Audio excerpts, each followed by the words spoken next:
I'm Donald Bell, and today I'm giving you a first look at the new Apple iPad 2, a CNET editor's choice. This is the second generation of Apple's insanely successful tablet computer.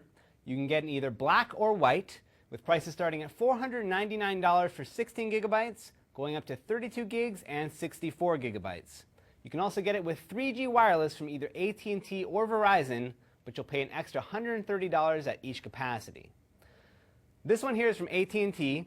The black strip up here on the back is the giveaway that it's a 3G model. Now, everything that was great about the original iPad has made its way over to the new version. All of the buttons and the ports are right where you left them, and the screen size and menu navigation are all the same.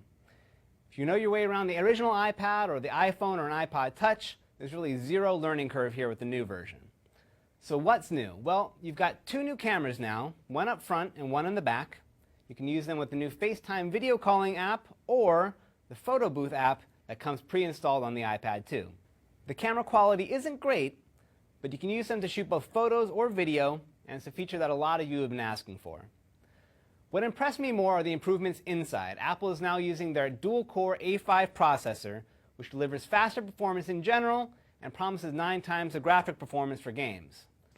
But my favorite improvement by far, and the one that is a real knock to the competition, is how thin Apple has been able to make this. They cut the thickness by a third. Here it is next to the original iPad. Here it is next to the new Motorola Xoom tablet. And it's even thinner than the iPhone 4. For a product that spends a lot of its time in your hands, the thinner, lighter design is really pretty meaningful. And like a lot of Apple products, after you pick it up, the other stuff just feels kind of cheap. In spite of shrinking it down and beefing up the processor, Apple is still claiming 10 hours of battery life, which is another advantage the competition has a hard time matching.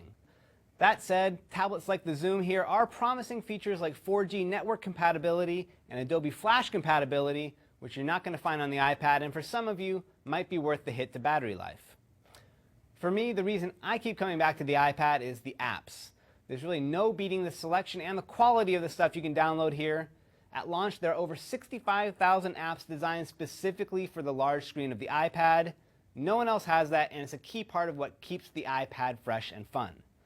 So that's the Apple iPad 2. It's thinner, lighter, faster. There's more carriers, more colors, more cameras, and more apps than you'll ever need.